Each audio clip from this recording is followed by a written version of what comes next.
सास और बहू का रिश्ता। लता मध्यम वर्गीय परिवार की मुखिया थी। वह अपने बेटे उमंग और बहू रचना के साथ रहती थी। एक बेटी कनिका थी जो कि शादी के बाद दुबई में बस गई थी।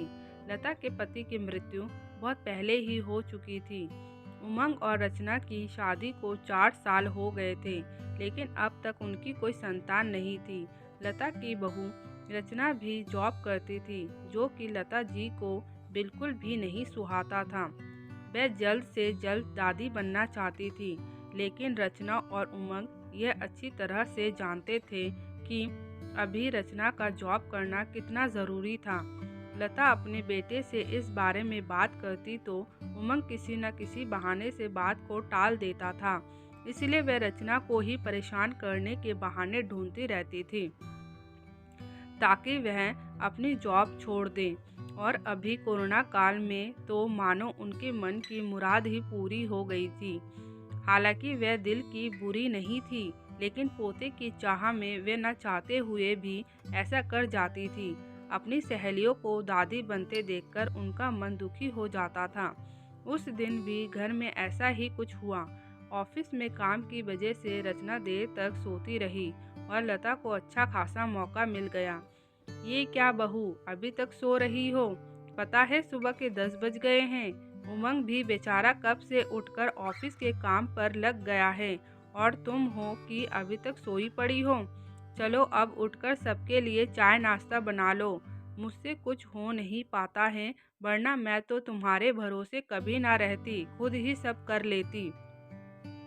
सॉरी माँ जी, वह देर रात तक काम चलता रहा, इसलिए सुबह ही सो पाई थी, इसलिए समय का पता ही नहीं चला। आप चलिए, मैं अभी जल्दी से आती हूँ। हाँ ठीक है, मेरा कुछ नहीं, पर उमंग को देख लो, उसे कुछ चाहिए तो नहीं? कब से उठा है बेचारा। हे भगवान, मुझे जल्दी से ठीक कर दे ताकि मैं ही अपने बेटे का ध्यान रख सकूं, लता ने नाटकीय अंदाज में कहा। रचना ने घड़ी देखी तो वाकई 10 बज गए थे। आज उसकी आँख कैसे नहीं खुली।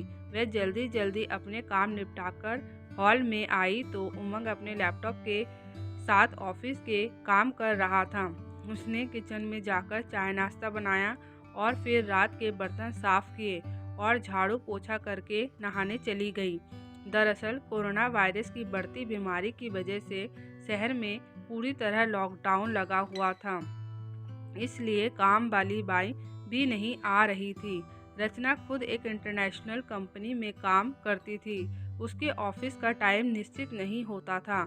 अधिकतर उसे रात में देर तक काम करना पड़ता था। कल भी उसका काम देर तक चलता रहा, इसलिए वह देर तक सोती रही।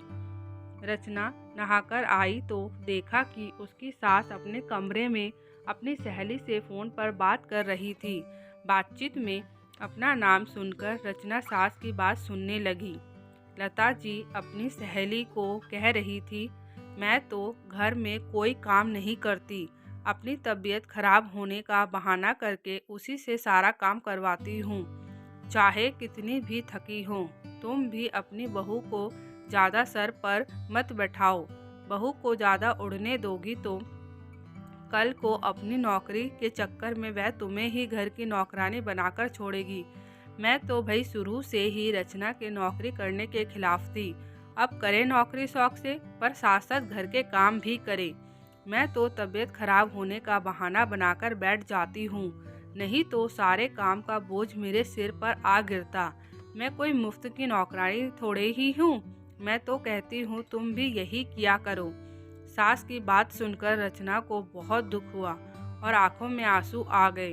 वे जिस सास को बीमार समझकर उनकी दिन रात सेवा करती है, उन्हें एक गिलास पानी तक उठाने नहीं देती है, सारा दिन घर का और रात को ऑफिस का काम करके थकान से चूर होकर भी उफ तक नहीं करती, उसका ये फल मिला है उसे। माना वह मेरी नौकरी के खिलाफ है, मगर यदि घर की किस्त नहीं होती तो वह भी कभी नौकरी नहीं करती।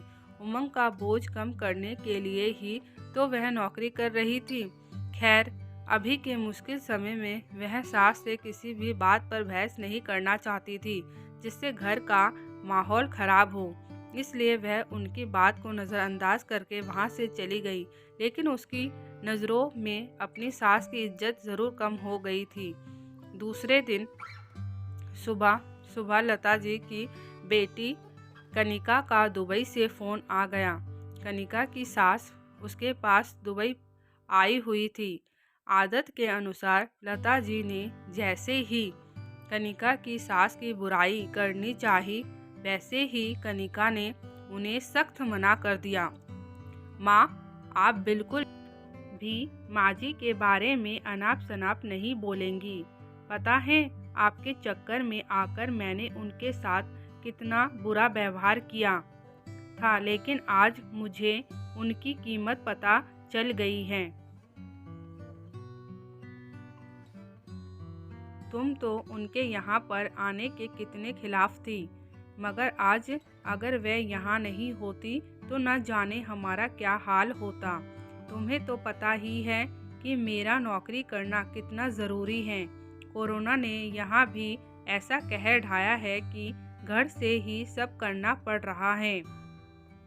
बिट्टू का स्कूल भी बंद है। कोरोना की वजह से मैं और विकास पूरा टाइम बिजी रहते हैं। ऐसे में माँ जी ने अकेले ही बिट्टू के साथ साथ पूरे घर का सारा काम संभाला हुआ है। मुझे कुछ भी नहीं करने देती है। अगर वह नहीं होती तो माँ हमारा क्या होता, यह सोचकर ही रोंगटे खड़े हो जाते हैं। सच में माँ जी बहुत अच्छी हैं, बल्कि मेरे लिए तो देवी के समान हैं।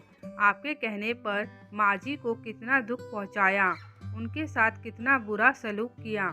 मेरे इतना अपमान करने के बावजूद ऐसे टाइम पर मेरे साथ खड़ी है, वह भी खुशी खुशी। इतना कहते ही कनिका रोने लगी। उसने फ़ोन कट कर दिया।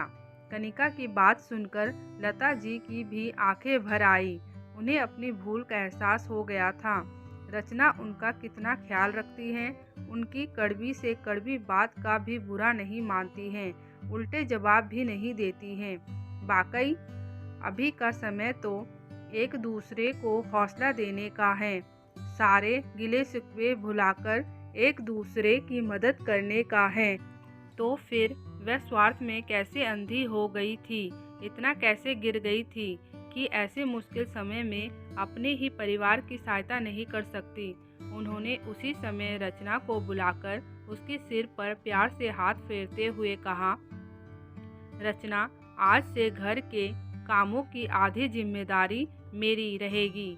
मैंने आज तक तुम्हें जो भी कहा और किया उसके लिए सॉरी। पोते की लालच में भूल गई थी कि तुम नौकरी घर के किस्त चुकाने के लिए कर रही हो। चलो अब तुम जाकर आराम करो, खाना मैं बना लूँगी। इधर सास का बदला हुआ रूप देखकर रचना की भी आंखों में खुशी के आंसू आ गए और अपनी सास के प्रति उनके मन में फिर से पहले वाला सम्मान वापस आ गया था।